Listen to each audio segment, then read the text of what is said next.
Sveiki visi, šiandien pasinersim į vieną iš pačiausių anglų kalbos pagrindų – present simple laiką. Pamatysim, kodėl be jo kasdienybėje, tiesiog niekaip. Gerai, pradėkim nuo paprasto klausimo. Ką veikiate kasdien? Pagalvokime. Kavos puodelis ryte, kelionė į darbą. Būtent apie tai ir yra present simple, apie mūsų rutiną, apie tai, kas kartojasi.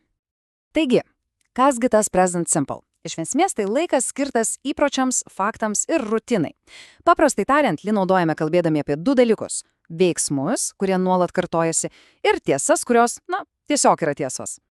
Štai oficialus apibrėžimas, bet ką tai reiškia realybėje? Tai reiškia, kad šis laikas tinka kalbėti apie tai, kas vyksta reguliariai, pavyzdžiui, pomėgius ar darbus. Ir žinoma apie universalias tiesas, kaip pavyzdžiui, kad saulė teka rytuose.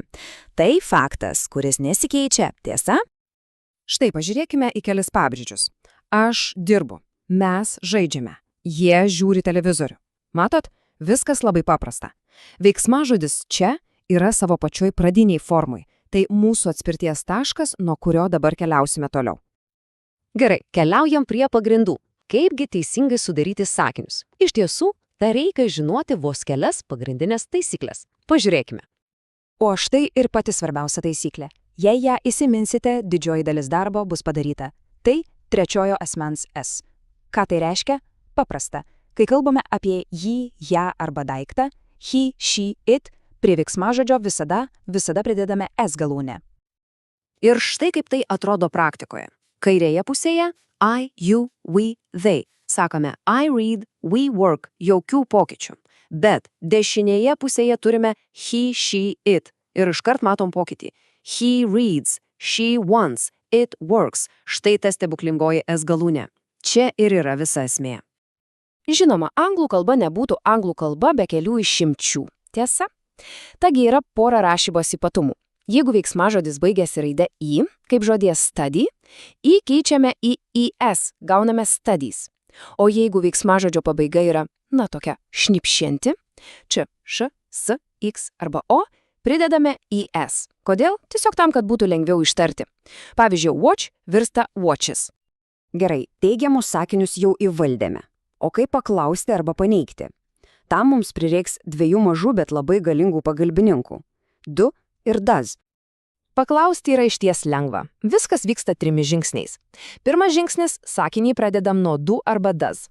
Antras – dedam veiksnį I, you, he ir tai toliau. Ir trečias labai svarbus žingsnis – naudojam veiksmažodį jo pradinėje formoje, be jokių S galūnių. Kodėl? Nes does jau pasiėmė tą S galūnę savo. O neginėms viskas veikia labai panašiai. Tiesiog naudojame don't arba doesn't. Tai yra tiesiog do not ir does not sutrumpinimai. O dabar pažiūrėkime, kaip viskas susidėlioja į vieną vietą. Štai teigiamas sakinys. He reads books. Viskas aišku, yra S. Dabar neigiamas. He doesn't read books. Atkreipkite dėmesį, atsirado doesn't, o S nuo žodžio read dingo. Lygiai tas pats su klausimu. Does he read books? Vėlgi, does priekyje, o read be galūnės. Štai ir visa magija. Na ką, teorijos pakaks. Geriausias būdas viską įtvirtinti praktiką. Pasiruošę trumpam iššūkiui? Pirmyn. Pirma užduotis. Kaip reikėtų užbaigti šį sakinį? She. Every day. Pagalvokime.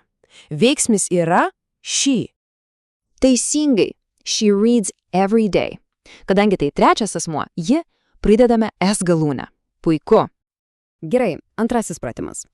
Dabar paverskime sakinį neigiamu. Sakinys yra they work in a big office. Kaip pasakyti, kad jie ten nedirba?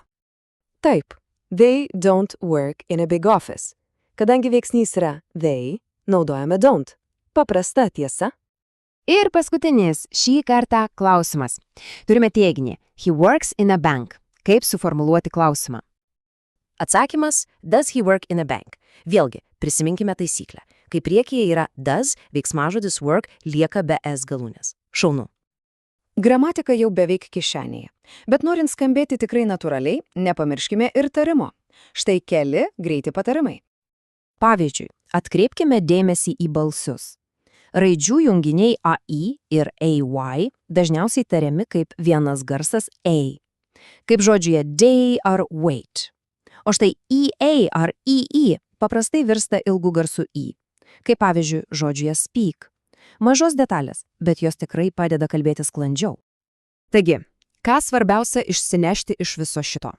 Viskas telpa į 3 žodžius – įpročiai, faktai ir rutina. Jei kalbame apie tai, renkamės present simple. Tai laikas apibūdinantis mūsų pasikartojantį pasaulį. Iš esmės, tai vienas paprastas laikas, bet su juo galima apibūdinti beveik visą savo pasaulį. Nuo pirmos kavos gurkšnio ryte iki savaitgalio planų. Viskas telpa čia. Ir pabaigai paliksiu su klausimu. Dabar, kai jau žinome, kaip viskas veikia, ką šiandien būtų galima apibūdinti naudojant present simple? Apsidarykite aplinkui. Atsakymų pilna.